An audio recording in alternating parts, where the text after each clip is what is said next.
Assalamualaikum everybody and welcome to Enlightened Science. Here's to new beginnings, where we will be tackling some concepts of science by covering all the chapters that are the part of your FSC and MD-CAT, जिनमें से कुछ chapters के लिए one shot lectures और कुछ के लिए sequel lectures होंगे। अच्छा, first chapter we are gonna study is enzyme. ये सेकेंड चैप्टर है फर्स्ट ईयर बायो का और ये एमकेट के सिलेबस में भी है और हर साल इसमें से कोई ना कोई क्वेश्चन भी आ रहा होता है।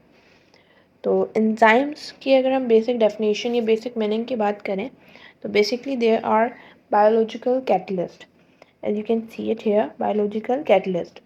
अच्छा, कैटलिस्ट क्या होते हैं? कैटलिस्ट एक ऐसा सब्सटेंस जो रिएक्शन की स्पीड को बढ़ा दे, या इन शॉर्ट हम ऐसे बात करें कि रिएक्शन के रेट को बढ़ा दें। सही, लेकिन शर्त इसकी क्या होती है कि ये खुद इस्तेमाल ना हो, यानी रिएक्शन के स्टार्ट में हमने जैसा डाला है वैसी एज इट इज़ हमें रिएक्शन के एंड में हमें वैसी मिल जाए। That is what catalyst is. अगर हम एग्जाम्पल की बात करें तो जस्ट आप कंसिडर कर सकते हैं कि आपने एक पीस ऑफ क्लॉथ लिया है, उसको आपको दो हिस्सों में फाड़ना है। सही, अब आपने क्या करें, आप अपने हाथों से फाड़ रहे हैं तो उसमें आपके टाइम भी लग रहा है और आपकी पावर जो है वो ज़्यादा यूटिलाइज हो रही है और कपड़ा भी देर में फटेगा। लेकिन अगर यही काम है आप एक सीज़र की मदद से कर रहे हैं, आपने सीज़र से उस क्लॉथ को दो पीसेस में कर दिया तो आपका टाइम भी कम लगा, आपकी पावर भी कम लगी।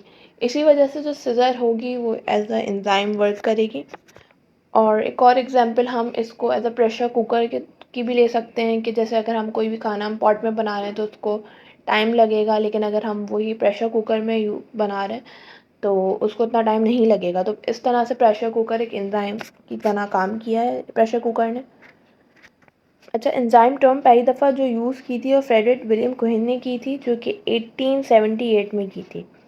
सही, अब इसकी हम डेफिनेशन की बात करें तो organic substances capable of catalysing specific chemical reactions in the living system, यानी वो ऑर्गेनिक सब्सटेंसेस जो कोई भी केमिकल रिएक्शन एक लिविंग सिस्टम में हो रहा हो उसको कैटलाइज कर सके, उसकी स्पीड बढ़ा सके। या अभी आप पढ़ेंगे आगे कि एंजाइम्स बेसिकली एक्टिवेशन एनर्जी कम कर देते हैं। तो कोई भी केमिकल रिएक्शन उसकी एक्टिवेशन एनर्जी कम कर देना, तो ये एंजाइम का काम है। ऑर्गेनिक सब्सटेंसेस क्या होते हैं जिसके दरमियान CH का बॉन्ड हो। तो ऐसे ऑर्गेनिक सब्सटेंसेस जो केमिकल रिएक्शन, जितने भी केमिकल रिएक्शन एक लिविंग बीन में हो रहे हैं तो उसमें कैटलाइज कर दें, उसको तेज़ी से कर दें, तो वो आपके पास एंजाइम्स है। अगर एंजाइम्स नहीं होते तो एक जो सिंपल से भी रिएक्शंस है ना, जो डेली बेसिस पे, बल्कि हम बोलेंगे डेली बेसिस पे न्यूमरसली हो रहे होते हैं, उनको भी होने में ना सदियाँ लग जाती हैं।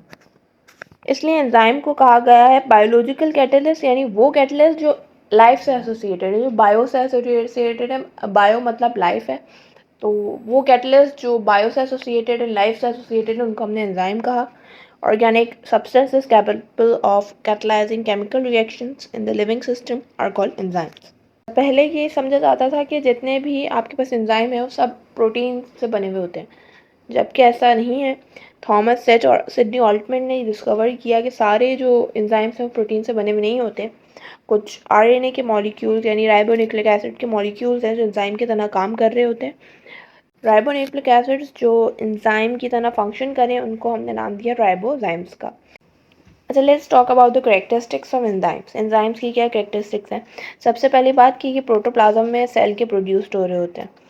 अच्छा, उसके बाद प्रोटीनेशियस इन नेचर, नेचर में प्रोटीनेशियस होते हैं यानी प्रोटीन से बने हुए होते हैं। अच्छा, वो एंजाइम जो टोटली प्रोटीन से बने हुए होते हैं, जो कम्प्लीटली प्रोटीन से बने हुए होते हैं, उसकी एग्जाम्पल है अमाइलेज और पेप्सिन। अमाइलेज बेसिकली आपके सलीवा में होता है और पैनक्रियाटिक जूस में होता है, जबकि पेप्सिन वी ऑल नो के स्टमक में होता है। ये दोनों डाइजेशन का काम करते हैं।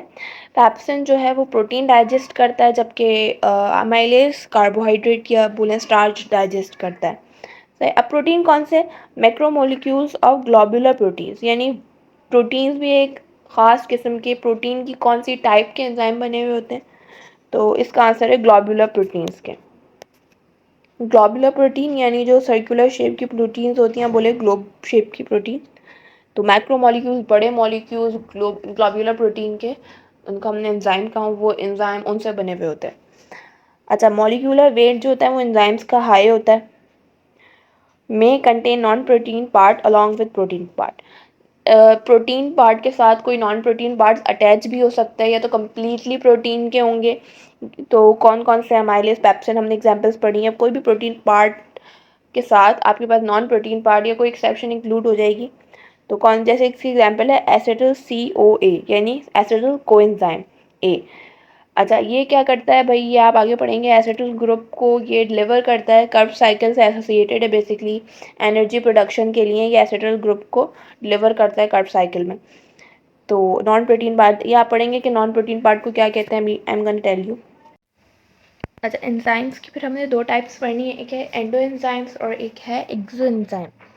यानी फॉर एग्जांपल अगर ये एंजाइम है और ये विद इन अ बॉडी काम कर रहा है, एक सेल के अंदर काम कर रहा है, तो ये एंडो एंजाइम है जो एक सेल के अंदर काम कर रहा है। और एक्सो एंजाइम की बात करें, for example this is an cell और ये वाला एंजाइम इधर जाके काम करे, या इन शॉर्ट ये सेल से बाहर निकल के कहीं भी जाके काम करे, ऊपर नीचे कहीं भी है बराबर में, तो इसको हमने कहा कि ये आपके पास क्या होगा, ये एक्सो एंजाइम होगा, यानी एक्ट आउटसाइड द सेल और एक्टिंग इनसाइड द सेल। अच्छा, the most important than specific in nature and function. इसका मतलब क्या है, specific in nature and function, यानी एंजाइम्स जो होते हैं वो नेचर में भी स्पेसिफिक होते हैं और फंक्शन में भी स्पेसिफिक होते हैं। फॉर एग्जांपल अगर एक एंजाइम है जो कि सर्टेन कंडीशंस पे काम करता है और अगर उसी एंजाइम को मैं उससे अपोजिट कंडीशंस पे रख दूं तो वो वहाँ काम नहीं करेगा। जैसे वी आर गोना स्टडी के एंजाइम्स के जो पीएच है वो फिक्स्ड होता है, लेकिन अगर मैं एसिडिक एंजाइम को बेसिक एंजाइम में रख दूं तो वहाँ वो काम नहीं करेगा। एक एंजाइम है जो आपके पास 0 सेल्सियस से अबव पे और 50 सेल्सियस से नीचे पे काम करता है, लेकिन अगर मैं उसको 50 सेल्सियस से अबव पे रख दूं तो वो वहाँ फंक्शन अपना बिल्कुल ड्रॉप कर देगा। तो this is the property of enzyme. ये आपको मज़ीद क्लियर हो जाएगा when we are gonna study the factors affecting enzyme. अच्छा, एक और चीज़ that greater in size than substrate. So I think this is obvious कि अगर एक एंजाइम है एंड एक सबस्ट्रेट है तो वो एंजाइम से साइज में छोटा ही होगा, क्योंकि enzyme is gonna be bigger than the substrate. अच्छा, remain chemically unchanged during and after the reaction. ये हमने डेफिनेशन में भी पढ़ा था, जो हम रिएक्शन से पहले डालेंगे वैसे ही हमें रिएक्शन के ख़त्म होने के बाद भी मौसूल होना चाहिए, क्योंकि ये तो एंजाइम की एक बेसिक डेफिनेशन का हिस्सा है। That's gonna be obvious. अच्छा, देन स्ट्रक्चर में फर्स्ट टर्म है that is active site, the specific in charge region of an enzyme where a substrate binds is called active site. यानी जैसे एक एंजाइम है दिस, तो और ये एक सबस्ट्रेट है, तो सबस्ट्रेट जो है वो एंजाइम की एक्टिव साइट पे ही बाइंड करेगा। Substrate can not bind at any site except active site. ये नहीं कि सबस्ट्रेट है तो यहाँ भी बाइंड हो सकता है, यहाँ भी बाइंड हो सकता है, यहाँ भी नहीं।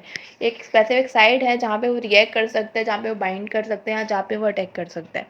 अच्छा, then it's a complementary in shape to the shape of substrate. यानी जैसे एक सबस्ट्रेट है, अब उसका जो एक्टिव साइट का शेप है वो स्क्वायर है और इसके जो सबस्ट्रेट अगर हम लगा दें इस पर ट्राइंगल, तो ये रिएक्शन पॉसिबल ही नहीं है, क्योंकि ये शेप आपस में मैच नहीं हो रहे। इस वजह से हमने कहा complementary in shape to the shape of substrate.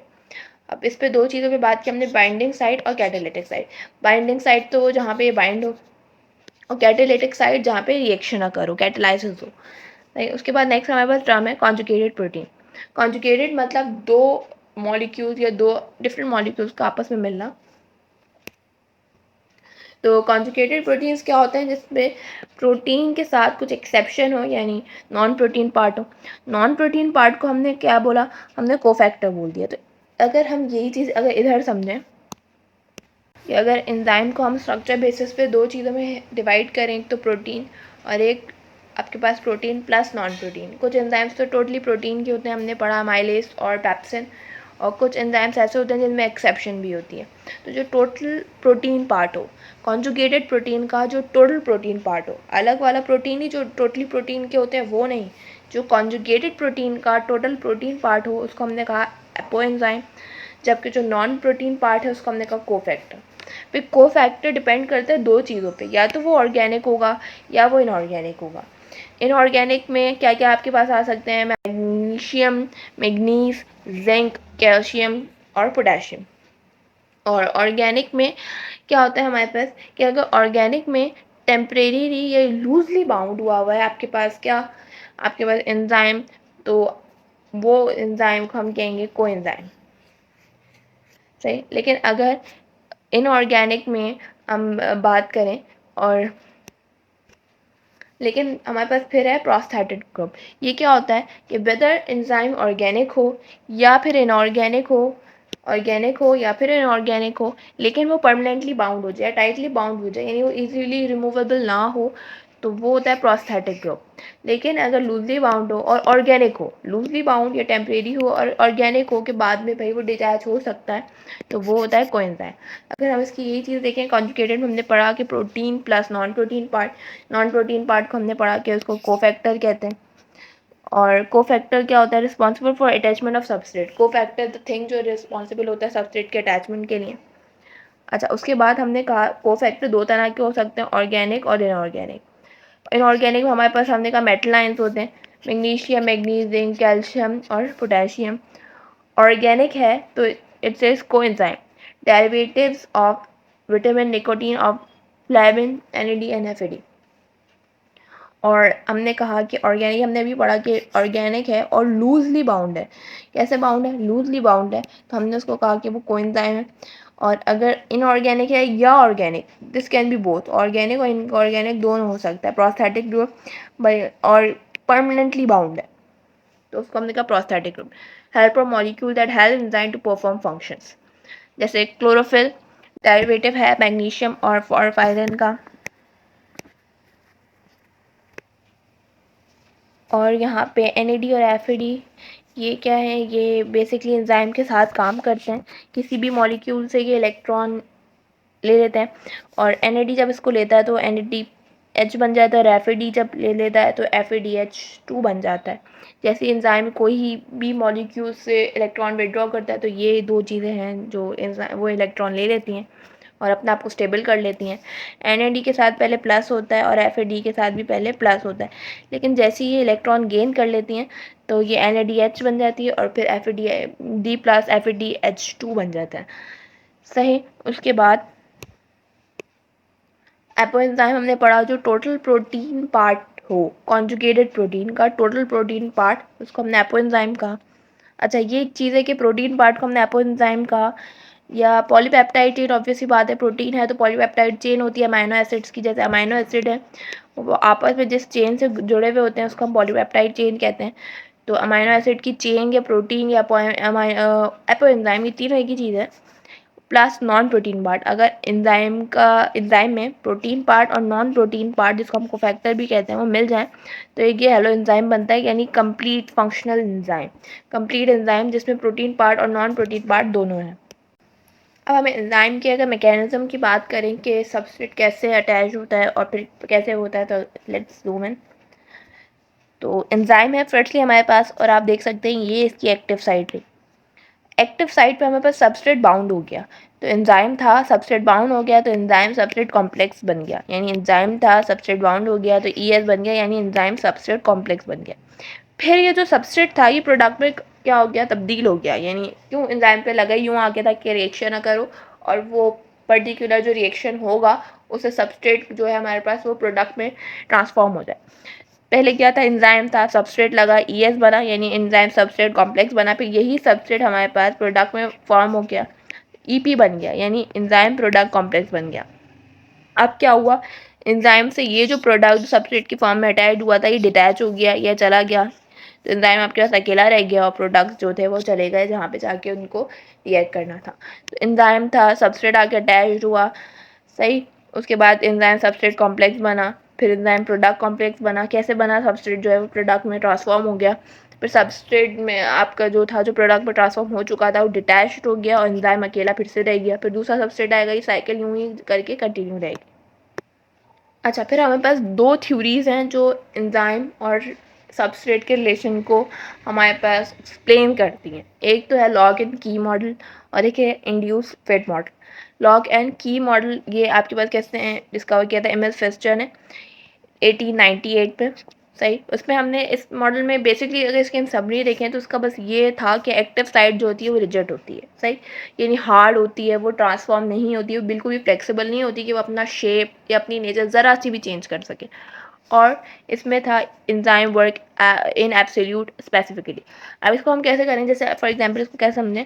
ये एंजाइम है और ये हमारे पास सबस्ट्रेट है। अब हम देख सकते हैं कि जैसा सबस्ट्रेट का शेप है हमारे पास, वैसे ही हमारे पास एक्टिव साइट का शेप है।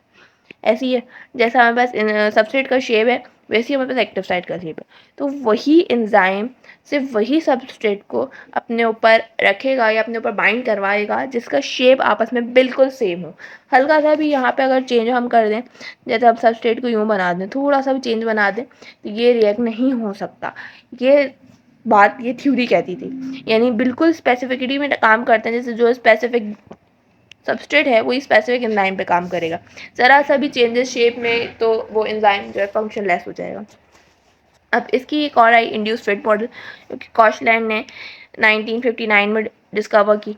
इसने कहा when a substrate combines with enzyme it induces change in enzyme structure. अब देखिए इसमें क्या था कि स्ट्रक्चर एंजाइम का कुछ इस तरीके का था। हम देखें जैसा हमारे पास एक्टिव साइट का स्ट्रक्चर है वो थोड़ा सा चेंज है सबस्ट्रेट के स्ट्रक्चर से, लेकिन जब सबस्ट्रेट इस पे अटैच्ड हुआ, बाइंड हुआ, तो इससे थोड़ा बहुत चेंजेस एंजाइम के एक्टिव साइट पे भी लिया है। मैंने substrate combines with an enzyme in induces change in enzyme structure. इसका मतलब यही है, जब भी कोई सबस्ट्रेट ऐसे एंजाइम से बाउंड हो जाए जिसके एक्टिव साइट पे फर्क हो, तो सबस्ट्रेट ऑटोमेटिकली उस एक्टिव साइट पे चेंजेस इन्फ्लुएंस कर देगा। तो इस थ्योरी की अगर हम बेसिकली सबरी देखें तो ये था कि एक्टिव साइट जो है रिजिड है, अपना स्ट्रक्चर चेंज करने की सलाहियत रखती है। अच्छा, एक और चीज़ कि लॉक एंड की मॉडल ये ड्राइव से एमएस फेस्टर ने किया था, लेकिन इसको थोड़ा बहुत इम्प्रूव कर दिया था पॉल फिल्डर और डीडी वुड्स ने। ओके। अच्छा, एक चीज़ और कि इन दोनों थ्योरीज में से कौन सी थ्योरी ज़्यादा प्रेफरेबल थी, तो वो थी induced fit model is more preferred, यानी इसको ज़्यादा अहमियत दी गई। Next, activation energy. Now, the minimal quantity of energy that is required to activate atoms or molecules to a condition which they can undergo chemical transformation. इसकी अगर simple सी हम इसकी explanation देखें तो वो ये है कि अगर हमने फिजिक्स में भी खैर पढ़ा है ये तो, न्यूटन के लॉ में, कि कोई भी चीज़ जब तक वो हिलेगी नहीं या अपना स्टेट चेंज नहीं करेगी जब तक उस पर कोई फोर्स एप्लीकेबल ना हो। सिमिलरली अगर हम उस चीज़ को इस पर कंबाइन करें तो ये इस तरह का है कि एक रिएक्शन है वो ऐसे ही रहेगा जब तक कोई उसको एनर्जी नहीं मिलेगी। ऐसे जैसे हम अपनी एग्जांपल ले लें, हमारे अंदर एनर्जी नहीं है, हम कोई भी काम नहीं करेंगे, लेकिन unless we are provided with energy तो हम हर काम कर लेंगे। तो इसी वजह से इसकी हम एग्जांपल अगर इस पर फिक्स करें, कोई भी रिएक्शन है तो उसको स्टार्ट करने के लिए जो मिनिमम एनर्जी चाहिए, कोई भी रिएक्शन है हमारे पास, फॉर एग्जांपल हम कुछ भी ले रहे हैं, दो रिएक्टेंट है हमारे पास और उसको प्रोडक्ट में ट्रांसफॉर्म होना है, तो इसको कुछ ना कुछ हमारे पास एनर्जी चाहिए होगी कि ये जो रिएक्टेंट्स हैं वो प्रोडक्ट में ट्रांसफॉर्म हो जाए। कोई भी रिएक्शन उसको स्टार्ट करने पे, उसको प्रोसीड करने के लिए जो एनर्जी चाहिए उसको हमने मिनिमम एनर्जी चाहिए जिससे भी उसको स्टार्ट करने के लिए उसको हमने कहा एनर्जी ऑफ एक्टिवेशन। सही।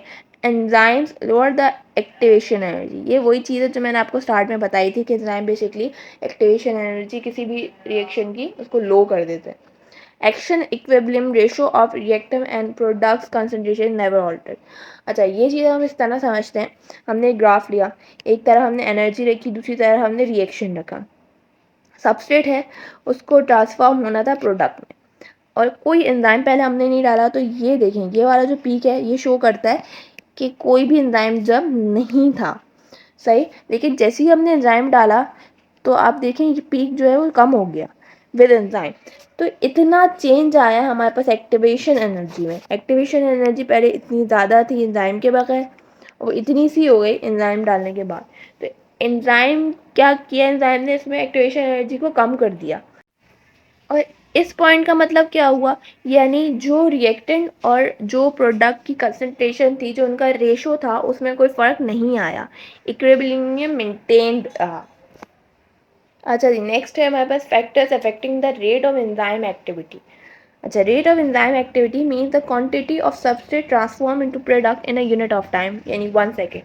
अच्छा, रेट ऑफ एंजाइम एक्टिविटी हम फिजिक्स में ही पढ़ते हैं भाई, रेट का बेसिकली मतलब क्या होता है कि 1 सेकेंड के टाइम में कितना प्रोडक्ट या फॉर्म हो रहा है, यानी कितना सबस्ट्रेट ट्रांसफॉर्म हो रहा है प्रोडक्ट में। 1 सेकेंड में कितना सबस्ट्रेट ट्रांसफर प्रोडक्ट में हो रहा है, इसको हमने कहा rate of enzyme activity. Greater amount of product from greater enzyme activity, यानी जितना प्रोडक्ट ज़्यादा फॉर्म होगा उतनी ज़्यादा एंजाइम एक्टिविटी होगी। फॉर एग्जांपल जैसे कंसिडर एक एंजाइम है, बहुत सारे उसमें सबस्ट्रेट आ रहे हैं, ट्रांसफॉर्म होते जा रहे हैं, ट्रांसफॉर्म होते जा रहे हैं, तो इसका मतलब एंजाइम एक्टिविटी ज़्यादा है। अमाउंट ऑफ प्रोडक्ट जो बन के जाते जा रहे हैं ऑब्वियसली वो भी ज़्यादा ही होंगे। तो एंजाइम एक्टिविटी भी ज़्यादा है, यानी एंजाइम ज़्यादा एक्टिव है और प्रोडक्ट जो फॉर्म हो रहे हैं वो भी ज़्यादा हैं, तो ये डायरेक्ट रिलेशन है। पहला हमारे पास है temperature. Enzyme are sensitive to temperature due to its proteinaceous composition. Enzymes जो हैं वो टेम्परेचर सेंसिटिव होते हैं, यानी वो बहुत ज़्यादा हाई या बहुत ज़्यादा लो टेम्परेचर पे काम नहीं कर सकते। इनका एक स्पेसिफिक टेम्परेचर होता है जिस पे ये वर्क करते हैं। अच्छा, ऑप्टिमम टेम्परेचर, फिर एक हमारे पास टर्म है optimum temperature, the temperature where enzymes work maximally. अच्छा, उसको हमने कहा एक ऑप्टिमम टेम्परेचर हो जाता है। अगर हम एक बात करें, जैसे इंसानों का ऑप्टिमम टेम्परेचर कहा जाता है 37 है, यानी 37 डिग्री पे हमारे तमाम जो मेटाबॉलिक फंक्शंस हैं वो मैक्सिममली हो रहे होते हैं। तो अगर हम ऐसे ही करें कि ह्यूमन देखें, ये लिखा हुआ भी, human enzymes are highly active at 37 Celsius. अगर हम ऐसी बात करें, जैसे फॉर एग्जांपल अगर हम अपनी बॉडी का टेम्परेचर माइनस पे ले जाएं या बहुत ज़्यादा एक्सीड कर दें, तो एंजाइम्स हमारे पास प्रॉपर्ली काम नहीं कर पाएंगे। फॉर एग्जांपल हम देखें कि एक होता है मिनिमम टेम्परेचर, यानी 0 सेल्सियस पे पूरे डेड होंगे, 100 सेल्सियस हमने बढ़ा के डीनेचर हो जाएंगे। उसके बाद मिनिमम जो टेम्परेचर है जिस पे काम करते हैं, या मैक्सिमम टेम्परेचर जिस पे काम कर सकते हैं, उसको 37 सेल्सियस हमने कहा। तो 37 सेल्सियस पे एंजाइम जो है वो कम्प्लीटली एक्टिवेट होता है। अच्छा, कम्प्लीटली डीनेचर्ड एट 100 सेल्सियस, यानी जब हम 100 सेल्सियस पे एंजाइम की एक्टिविटी बढ़ा देंगे, 100 सेल्सियस तक एंजाइम को पहुंचा देंगे, तो कम्प्लीटली डीनेचर्ड हो जाएगा, यानी डिस्ट्रॉय हो जाएगा। लेकिन अगर हम 37 से इसको 0 पे ले आए, तो वो अपनी एक्टिविटी तो स्टॉप कर देगा लेकिन डिस्ट्रॉय नहीं होगा। 37 से अगर 100 पे ले जाए तो डिस्ट्रॉय हो जाएगा, और 37 से 0 पे ले जाए तो एक्टिविटी दोनों सूरतों में रुकेगी, क्योंकि सिर्फ 37 सेल्सियस पे वो वर्क करेगी। लेकिन अगर हम ऊपर या नीचे करें, ऊपर करेंगे तो बिल्कुल ही डिस्ट्रॉय हो जाएगी, लेकिन हम नीचे करेंगे तो फॉर टाइमिंग कुछ टाइम के लिए ये स्टॉप कर देगी, लेकिन एंजाइम जो है वो डिस्ट्रॉय नहीं होगा। Enzyme in higher organisms have optimum temperature between 27 Celsius to 42 Celsius. अच्छा, हायर ऑर्गेनिजम्स की बात हो रही, ह्यूमन का तो 37 सेल्सियस है, लेकिन हाई ऑर्गेनिज्म यानी बड़े ऑर्गेनिजम्स में 27 सेल्सियस से 42 सेल्सियस तक ऑप्टिमम टेम्परेचर होता है। Some bacteria which survive in hot spring are called thermophilic bacteria because they have optimum temperature of 70 Celsius और अबव। थर्मोफिलिक यानी टेम्परेचर लविंग, थर्मो मतलब आपके पास हीट होता है, तो टेम्परेचर लविंग या हीट लविंग बैक्टीरिया वो 70 सेल्सियस पे भी काम कर सकते हैं। उनका ऑप्टिमम टेम्परेचर क्या होता है? 70 सेल्सियस। जो बेसिकली हॉट स्प्रिंग में जो भी बैक्टीरिया होते हैं वो थर्मोफिलिक होते हैं। अगर इस चीज़ को हम एक ग्राफ से अंडरस्टैंड करें, या हमने रेट ऑफ एंजाइम एक्टिविटी रखा या टेम्परेचर रखा, अब हमने क्या किया, काइनेटिक एनर्जी इंक्रीज़ करी, यानी हमने अपना अमाउंट ऑफ एनर्जी बढ़ाया, तो एक ऐसी लिमिट आई, एक ऐसा आपके पास कर्व आया जहाँ पे ऑप्टिमम टेम्परेचर, यहाँ आगे इस पॉइंट पे एंजाइम की एक्टिविटी मैक्सिमम थी। जैसे ही टेम्परेचर ड्रॉप होने लगा तो एंजाइम डीनेचर्ड हो गया, यानी एंजाइम ख़त्म हो गया। फिर नेक्स्ट है pH. pH has marked effect on charge of an amino acid change which forms tertiary and coordinate structure of protein enzymes. Little change in pH causes ionization of amino acids of enzyme and they become inactive. अच्छा, pH का तो हमें पता है, pH basically क्या होता है, power of hydrogen. हमने pH को क्या बोला, पावर ऑफ हाइड्रोजन है, सही। अब pH ऑफ हाइड्रो देखें, हम pH स्केल देखें तो 7 पॉइंट जो होता है वो कंसिडर किया जाता है न्यूट्रल। फिर अगर ये 7 to 14 जाता है तो अल्कलाइन यानी बेसिक स्ट्रक्चर बन जाता है, और फिर 7 से ये 0 पे जाता है तो एसिडिक स्ट्रक्चर बन जाता है। इन पावर ऑफ हाइड्रोजन जो है वो इन्वर्सली प्रोपोर्शनल होती है, किसके, एक मॉलिक्यूल में जितने H प्लस एटम मौजूद हैं, पावर ऑफ हाइड्रोजन उनके डायरेक्ट इन्वर्सली प्रोपोर्शनल होती है। पावर ऑफ हाइड्रोजन बेसिकली ये बताती है किसी भी सब्सटेंस में कितने हाइड्रोजन आयंस हैं। हमने बोला कि हाइड्रोजन एटम्स डायरेक्टली प्रोपोर्शनल होती है पीएच की, यानी किसी भी सब्सटेंस में जितने ज़्यादा हमारे पास हाइड्रोजन के आयंस होंगे उतना कम हमारे पास पीएच होगा।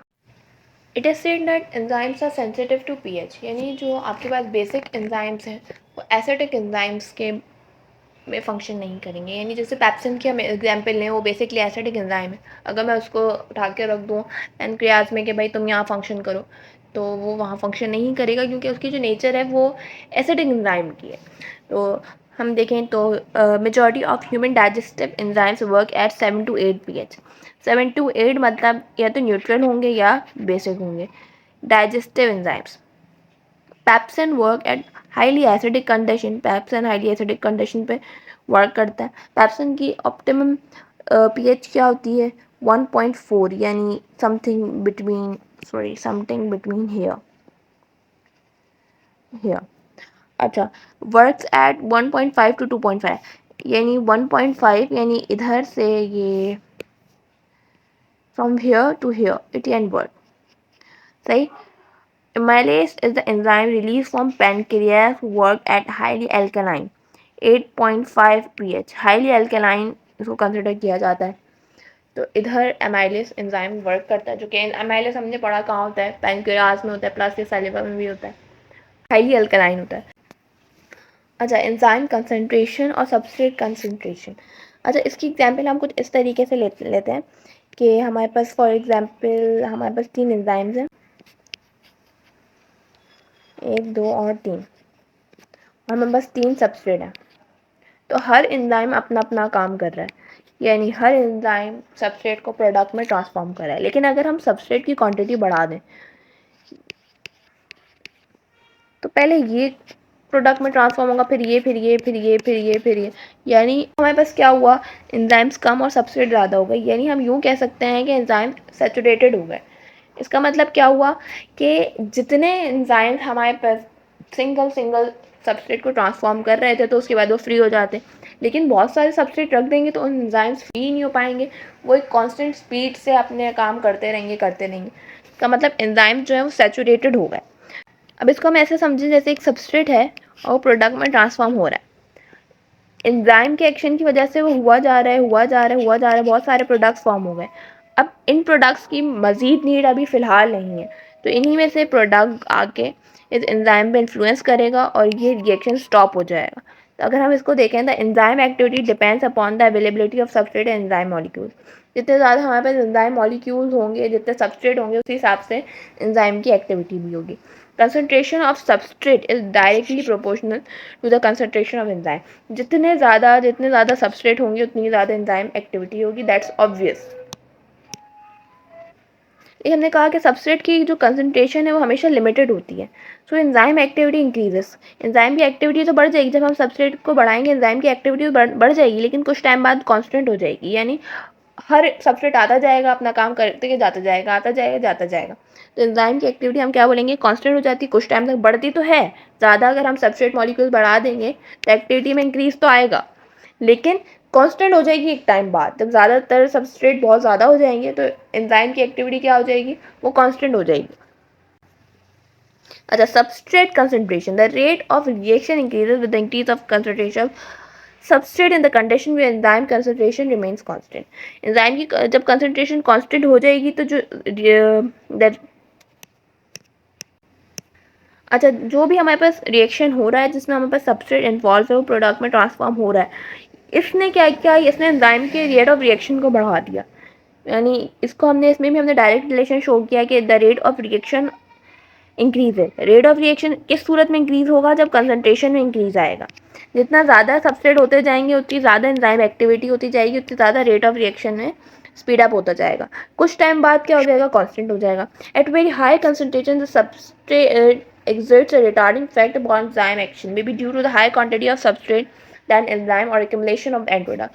अब यही चीज़ मैंने आपको बताई कि जब सबस्ट्रेट ट्रांसफॉर्म होता जाएगा प्रोडक्ट में तो प्रोडक्ट क्या होगा, एक्यूमुलेट होना स्टार्ट हो जाएगा, यानी जमा होना स्टार्ट हो जाएगा. तो यही जो प्रोडक्ट है ये सबस्ट्रेट के ऊपर रिटार्डिंग इफेक्ट शो करेगा, यानी स्टॉपिंग इफेक्ट शो कर देगा. यानी मज़ीद सबस्ट्रेट प्रोडक्ट में ट्रांसफॉर्म नहीं होगा और ये रिएक्शन जो है वो स्टॉप हो जाएगा. Enzyme inhibition. When the products are no more required and decrease the enzyme activity, enzyme inhibitors are used. जब हम एक सर्टेन अमाउंट ऑफ प्रोडक्ट पे पहुंच जाए, हमें एंजाइम की एक्टिविटी को स्लो करना हो या बिल्कुल ही रोक देना हो, तो हम इनहिबिटर्स को यूज़ करते हैं. अब इसकी 3 टाइप्स होती हैं, कॉम्पिटिटिव, नॉन कॉम्पिटिटिव और अनकॉम्पिटिटिव. पहले तो हम कॉम्पिटिटिव नॉन कॉम्पिटिटिव पढ़ते थे, लेकिन अब we are having new one जो कि अनकॉम्पिटिटिव है. तो इनहिबिटर्स की definition, substance with decrease the activity of an enzyme are called inhibitor. Decrease के साथ हम स्टॉप भी यूज़ कर सकते हैं. डिक्रीज और stop, totally stop the enzyme activity, are called inhibitors. Competitive inhibition. When molecules which are similar to substrate bind at the active site of original substrate and block the active site for original substrate. For example, ये हमारे पास एक enzyme है, ये enzyme का substrate है, इसी substrate के साथ एक कॉम्पिटिटिव इनहिबिटर है जो कि बिल्कुल सबस्ट्रेट की तरह का है, लेकिन सबस्ट्रेट के बजाय हमारे पास कॉम्पिटिटिव इनहिबिटर आ गया यहाँ पे, जो कि बिल्कुल सबस्ट्रेट की तरह था। उसने एक्टिव साइट को ब्लॉक कर दिया सबस्ट्रेट के लिए, जो सबस्ट्रेट आके प्रोडक्ट में ट्रांसफॉर्म नहीं हो सकता। कॉम्पिटिटिव इनहिबिटर करके आके सबस्ट्रेट पे बाइंड, सबस्ट्रेट की जगह पे बाइंड। तो ये हमने कहा ये है कॉम्पिटिटिव इनहिबिशन। इसकी एग्जाम्पल हमने देखी कि penicillin is the competitive inhibitor which block the enzyme which is responsible to construct bacterial cell wall। यानी पेनिसिलिन जो कि एक फेमस एंड आपके पास एंटीबायोटिक है, वो बेसिकली क्यों यूज होती है कि बैक्टीरियल सेल वॉल का जो एंजाइम है उस पर जाके ये कॉम्पिटिटिव इनहिबिटर की तरह लग जाती है। तो बैक्टीरिया है तो सेल वॉल क्यों होती है? प्रोटेक्शन के लिए। जब हम ये सेल वॉल ही नहीं होगी तो बैक्टीरिया जो है वो अनप्रोटेक्टेड है और बैक्टीरिया जो ख़त्म हो जाएगा।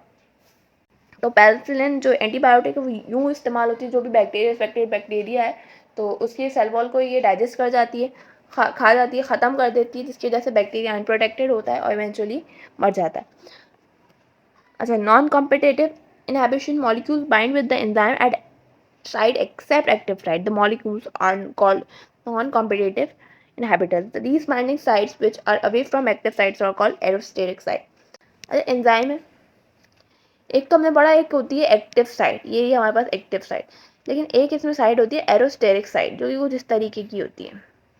ये एरोस्टेरिक साइट है, ये हमारे पास एक्टिव साइट थी। सही, अगर कोई भी मॉलिक्यूल आए और एंजाइम के एक्टिव साइट के बजाय वो एरोस्टेरिक साइट पे बाइंड हो जाए तो ये हो जाएगी हमारे पास नॉन कॉम्पिटिटिव इनहिबिशन। यानी कॉम्पिटिशन तो नहीं हो रहा ना कि सबस्ट्रेट और कोई और मॉलिक्यूल के दरमियान कॉम्पिटिशन तो नहीं हो रहा। कॉम्पिटिशन होगा तो वो कॉम्पिटिटिव इनहिबिशन है, लेकिन कॉम्पिटिशन नहीं हो रहा। वो एक्टिव साइट छोड़ के वो अलग से अपनी एक अलग साइट पे यानी एरोस्टेरिक साइट पे, कोई भी साइट जो एक्टिव साइट से अलग हो, जहाँ पे रिएक्शन पॉसिबल हो लेकिन वो एक्टिव साइट ना हो, तो उसको हमने एरोस्टेरिक साइट कहते हैं। तो एरोस्टेरिक साइट पे आगे जो लग जाए कोई भी मॉलिक्यूल, उसको हम नॉन कॉम्पिटिटिव इनहिबिशन कहते हैं। यानी कॉम्पिटिशन नहीं हुआ, वो एक्टिव साइट के बजाय एरोस्टेरिक साइट पे लग गई। अच्छा, feedback inhibition is an example of reversible non competitive inhibition. अच्छा, फीडबैक इनहिबिशन क्या होती है? फीडबैक सिस्टम में हमें पता है कि चेक एंड बैलेंस सिस्टम होता है ऑफ द बॉडी। अच्छा, इस वाले में कॉम्पिटिटिव इनहिबिशन में एक चीज़ रह गई जो कि थी reversible, I have drop that. अच्छा, इसमें हमने रिवर्सिबल क्यों लिखा हुआ है, इसका मतलब क्या है? यानी जब कंपटीशन होगा, आपके पास सबस्ट्रेट की जगह कोई और मॉलिक्यूल बाइंड हो जाएगा तो रिवर्सिबल है, यानी वो हट जाएगा। जो मॉलिक्यूल बाइंड होगा एक्टिवाइजर, कुछ टाइम बाद वो हट जाएगा और सबस्ट्रेट का प्रोडक्ट में ट्रांसफॉर्म होना दोबारा शुरू हो जाएगा। यानी एक्शन जो हुआ, इनहिबिशन जो हुई, वो रिवर्सिबल हो सकती है। जबकि आपके पास नॉन कॉम्पिटिटिव इनहिबिशन में ऐसा कुछ नहीं है। इसमें जो भी एरोस्टेरिक मॉलिक्यूल लगेगा फिर वो एंजाइम को नॉर्मली एंजाइम कोई भी प्रोडक्ट सबस्ट्रेट को प्रोडक्ट में ट्रांसफॉर्म नहीं कर सकेगा।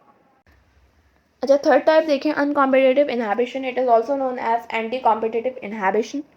Enzymes inhibitor binds only at the complex formed between the enzymes and substrate, यानी एएस कॉम्प्लेक्स। फिर अगर हम ये सारी इनहिबिशंस हम डायग्राम से देखें तो कॉम्पिटिटिव इनहिबिशन में हमने कहा वो मॉलिक्यूल जो सबस्ट्रेट की जगह बाइंड हो जाए इनहिबिटर, तो वो हमने कॉम्पिटिटिव इनहिबिशन का, यानी सबस्ट्रेट और इनहिबिटर के दरमियान कॉम्पिटिशन था, हमने कॉम्पिटिटिव इनहिबिशन कह दिया। अब नेक्स्ट है नॉन कॉम्पिटिटिव इनहिबिशन, यानी कोई भी इनहिबिटर एरोस्टेरिक साइट पे लग जाए तो वो, और एक्टिव साइट फ्री है, आगे कहाँ लगा? वो एरोस्टेरिक साइट पे लग गया, तो ये नॉन कॉम्पिटिटिव इनहिबिशन है। अब थर्ड टाइप अनकॉम्पिटिटिव देखें तो उसमें हमने कुछ इस तरह कहा कि जब एंजाइम और सबस्ट्रेट कॉम्प्लेक्स बन गया, हमने पढ़ा था मैकेनिज्म में कि एंजाइम है पहले, फिर जब सबस्ट्रेट आके उस पर अटैच होता है तो वो ईएस बनता है, फिर वो जाके ईपी बनता है, यानी एंजाइम प्रोडक्ट में हमारे पास ट्रांसफॉर्म हो चुका होता है, और फिर वो प्रोडक्ट जो है वो डिटैच हो जाता है, एंजाइम ऐसे ही रह जाता है। इस तरह की हमने साइकिल पढ़ के आ चुके हैं हम।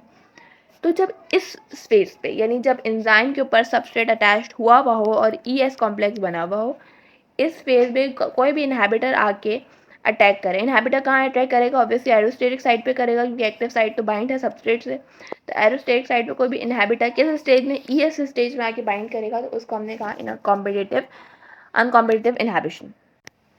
तीन तरह की इनहिबिशंस पढ़ी हमने, कॉम्पिटिटिव, नॉन कॉम्पिटिटिव और अनकॉम्पिटिटिव या एंटी कॉम्पिटिटिव इनहिबिशन।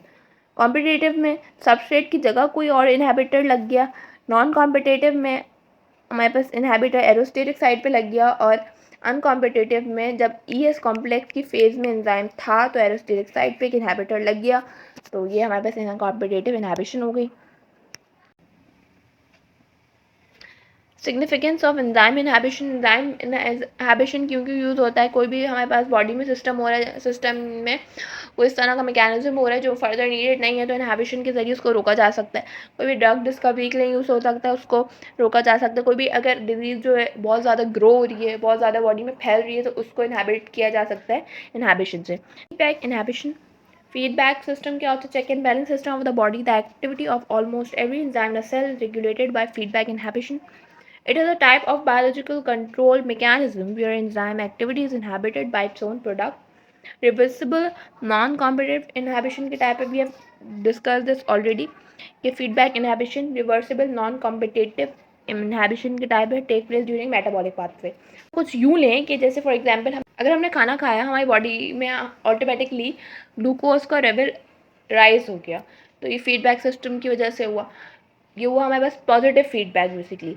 और अगर बॉडी ने इंसुलिन भेज दिया, हमारे पास क्या हुआ, ग्लूकोज का लेवल जो था वो ऑटोमेटिकली नॉर्मल पे आ गया, तो ये हुआ नेगेटिव फीडबैक।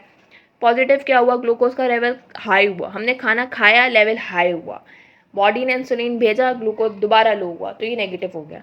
एंजाइम्स बेसिकली जो फॉलो करते हैं वो नेगेटिव फीडबैक इनहिबिशन है। अच्छा, इसमें हमने पढ़ा take place during metabolic pathway.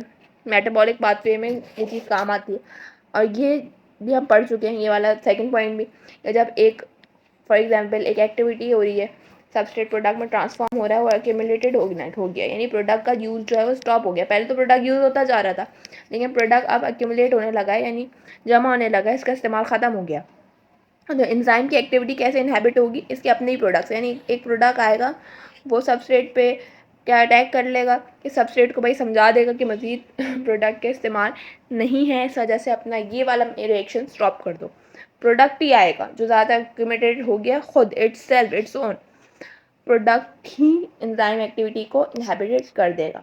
Classification of enzymes, दो तरह की क्लासिफिकेशन है, एक on the basis of reaction और दूसरी on the basis of substrate. पहले on the basis of reaction हम देखें तो हमारे पास ये 6 टाइप्स है। फर्स्ट है हमारे पास ऑक्सीडो रिडक्टेज। अच्छा, ये वो एंजाइम्स हैं जो ऑक्सीडेशन और रिडक्शन रिएक्शंस परफॉर्म करते हैं, और इसकी टाइप क्या है, पैराडॉक्सिन। पैराडॉक्सिन खुद एक रिड्यूसिंग सब्सटेंस है। अच्छा, ऑक्सीडेशन और रिडक्शन हमें पता है H+ आयन का ऐड होना या रिमूव होना, हाइड्रोजन आयन का ऐड या रिमूव होना, या ऑक्सीजन का ऐड हो या रिमूव होना, ऑक्सीडेशन और रिडक्शन है। तो ऑक्सीडो रिडक्टेज एंजाइम यूज़ होते हैं ऑक्सीडन रिडक्शन में। इसकी एग्जांपल पैराडॉक्सिन है जो कि खुद एक रिड्यूसिंग सब्सटेंस है। दूसरा है transferase, transfer group from one substance to another, एक ग्रुप को दूसरे सब्सटेंस तक ट्रांसफ़र करने के लिए, यानी फॉर एग्जांपल हमारे पास एक ग्रुप है, उसको हमें किसी और सब्सटेंस को ट्रांसफ़र करना है, तो उस पर्पज़ के लिए जो एंजाइम यूज़ होंगे वो ट्रांसफरेज होंगे। इसकी एग्जांपल क्या है, phosphate from ATP to hexose. Phosphate जो ATP से हमारे पास फॉस्फेट है वो ट्रांसफ़र कहाँ होता है, हेक्सोस में। तो ये किस एंजाइम की मदद से होता है, ये ट्रांसफरेज एंजाइम की मदद से होता है। थर्ड हमारे पास टाइप है hydrolase. These are digestive enzymes responsible to break down bond by H2O and covalent oligomer into polymer. Oligomer क्या होते हैं, लो मॉलिक्यूल वेट के पॉलीमर्स। पॉलीमर्स होते हैं लेकिन इनका मॉलिक्यूलर वेट पॉलीमर्स के मुकाबले में कम होता है। अब कोवलेंट बॉन्ड जो है एंजाइम, वो एंजाइम जो कोवलेंट बॉन्ड ब्रेक करें, यानी फॉर एग्जांपल हमारे पास H2O है, तो इनके बीच का बॉन्ड जो एंजाइम ब्रेक करे उसको हमने क्या कहा, हाइड्रोलेज एंजाइम है। हाइड्रो यानी वाटर, हाइड्रोलेज यानी हाइड्रो का एंजाइम ब्रेक करने वाला एंजाइम। फिर हमारे पास थर्ड है lies. These enzymes catalyze the breakdown of specific covalent bonds and removal of groups without hydrolysis. अच्छा, कुछ कोवलेंट बॉन्ड्स को ये ब्रेक करते हैं, कुछ सब्सटेंस के, हर सब्सटेंस के नहीं, कुछ के करते हैं, और रिमूवल करते हैं किसी पर्टिकुलर ग्रुप का विदाउट हाइड्रोलाइसिस के बगैर। अच्छा, कौन कौन से उसमें से हमारे पास कौन कौन से बॉन्ड्स आते हैं, लाइएज कौन कौन से बॉन्ड्स स्प्लिट कर सकता है, एक तो कार्बन कार्बन का, कार्बन ऑक्सीजन का, कार्बन नाइट्रोजन का, या हम बोले हाइड्रोजन ऑक्सीजन का, नाइट्रोजन ऑक्सीजन का। ये सारे जो बॉन्ड्स हैं, इन सब के बॉन्ड्स कौन ब्रेक करते हैं, इन सब के बॉन्ड लाइज ब्रेक करते हैं विदाउट हाइड्रोलाइसिस। फिफ्थ टाइप है हमारे पास isomerase. Enzyme catalyse intramolecular rearrangement of atoms in the molecules to form another isomer. Isomer एक हम ये चीज़ हम हर वक्त पढ़ते हुए आ रहे हैं। आइसोमर क्या होता है, जिनका मॉलिक्यूलर फार्मूला सेम हो लेकिन स्ट्रक्चर फार्मूला डिफरेंट हो। तो हम इसमें दो एग्जांपल पढ़ते हैं, ग्लूकोज की पढ़ते आ रहे होते हैं, फ्रक्टोज की हम इसमें एग्जांपल पढ़ते हुए आ रहे होते हैं। अच्छा, ग्लूकोज और फ्रक्टोज का मॉलिक्यूलर फार्मूला तो सेम होता है, C6H12O6, लेकिन इनके स्ट्रक्चर फार्मूला में कुछ डिफरेंसेस होती हैं और ये डिफरेंसेस आप बायोलॉजिकल मॉलिक्यूल्स वाले चैप्टर में पढ़ लेंगे। अच्छा, वो एंजाइम जो ग्लूकोज के मॉलिक्यूल को एटम्स में जो रीअरेंजमेंट करे इनके स्ट्रक्चर में और उसको फ्रक्टोज में कन्वर्ट कर दे, सही, जो भी इसका स्ट्रक्चर है उसमें रीअरेंजमेंट करके ये ग्लूकोज को फ्रक्टोज में कन्वर्ट कर दे, उस एंजाइम को हम क्या कहते हैं, आइसोमेरेज। ग्लूकोज और फ्रक्टोज आपस में एक दूसरे क्या है, आइसोमर्स है। फिर 6 पे हमारे पास ligase, enzyme that catalyse the condensation reaction like DNA and RNA polymerase. Condensation molecule यानी दो मॉलिक्यूल जो कंबाइन होते हैं एक सिंगल मॉलिक्यूल बनाने के लिए। तो एंजाइम जो कंडेंसेशन रिएक्शन करें यानी डीएनए और आरएनए की स्प्लिटिंग में और उनकी कंडेंसेशन में हेल्प करें, वो लाइगेज एंजाइम। कंडेंसेशन रिएक्शंस क्या होते हैं, यानी जो डिफरेंट पार्ट्स को आपस में स्टिक आउट करके सिंगल मॉलिक्यूल बनाते हैं, ऐसी रिएक्शन को हम कंडेंसेशन कहते हैं। तो लाइगेज बेसिकली ग्लूइंग मटेरियल के हम एंजाइम को ऐसे बोल सकते हैं कि लाइगेज एंजाइम ग्लूइंग मटेरियल के तौर पे काम करता है। ये कंडेंस रिएक्शन में डीएनए के आरएनए के कंडेंस रिएक्शन में हेल्प करता है। Next we are having on the basis of substrate. On the basis of substrate enzymes को हमने 4 हिस्सों में डिवाइड किया। पहला है प्रोटीन, एक्टॉन प्रोटीन, ट्रिप्सिन और पेप्सिन। अच्छा, इसमें क्या होता है कि प्रोटीन्स को ब्रेक डाउन करते हैं। प्रोटीन्स एंजाइम बेसिकली क्या करता है, प्रोटीन्स को ब्रेक डाउन करता है। अच्छा, ये मिलेगा कहाँ आपके पास, ये एनिमल्स, प्लांट्स, फंगाई और बैक्टीरिया में आपके पास पाया जाएगा ये। नेक्स्ट है lipase, perform hydrolysis of fats into glycerol and fatty acids. अच्छा, लाइपेज क्या करता है, फैट को ब्रेक डाउन करके उसको फैटी एसिड्स और ग्लिसरॉल्स में कन्वर्ट करता है। कन्वर्ट हो जाते हैं तो फिर ये इंटेस्टाइन क्या करता है, उनको एब्जॉर्ब कर लेता है। यूं ही ब्रेक डाउन होता है ताकि इंटेस्टाइन हमारे पास एब्जॉर्ब कर सके। उसके बाद है हमारे पास glycosidase, act on carbohydrate molecules. अच्छा, ग्लाइकोसाइडेज क्या करता है, ब्रेक डाउन कार्बोहाइड्रेट मॉलिक्यूल्स को करता है, यानी starch, glycogen and their disaccharides derivative जो भी होते हैं इनको मोनोमर्स में क्या करता है, तोड़ देता है। इसकी कुछ टाइप दिए हैं, amylase, cellulase, maltase, sucrase, lactase. Amylase act on amylose to convert into maltose. अच्छा, सेल अमाइलोज पे क्या करता है, ये इन्फ्लुएंस करता है, तो अमाइलोज माल्टोज में कन्वर्ट हो जाता है। उसके बाद हमारे पास है सेलुलास। अच्छा, सेल्यूलास जो है वो produce by bacteria and fungi, we all know. Maltase जो होता है वो एक्ट करता है माल्टोज पे, सक्रेज एक्ट करता है एक्ट ऑन सक्रोज। अच्छा, माल्टोज और सक्रोज पे एक्ट करता है। माल्टेज और सक्रेज जो एंजाइम्स हैं ये हमारे पास कहाँ होते हैं, यीस्ट में होते हैं, बैक्टीरिया फंगाई में भी मिलेंगे आपको। फिर है lactase, act on lactose. Lactase basically एक ऐसा एंजाइम है जो डेयरी प्रोडक्ट्स यानी शुगरी प्रोडक्ट्स या डेयरी प्रोडक्ट जैसे मिल्क को डाइजेस्ट करने में हेल्प करता है। फिर लास्ट है हमारे पास nuclease, act on different nucleic acid sorry, for example DNA, RNA, ATPs. जो भी हमारे पास फॉस्फोईस्टर बॉन्ड्स होता है, हमें पता है कि डीएनए मॉलिक्यूल के दरमियान जो बॉन्ड होता है उसको हम क्या कहते हैं, फॉस्फोईस्टर बॉन्ड्स कहते हैं। तो फॉस्फोईस्टर बॉन्ड्स को कैटेलाइज करने में जो एंजाइम हेल्प करे उसको हमने न्यूक्लियस का। That's all for today. I hope आपको ये वीडियो पसंद आई होगी। If that's so, give this video big thumbs up and don't forget to subscribe. Thank you.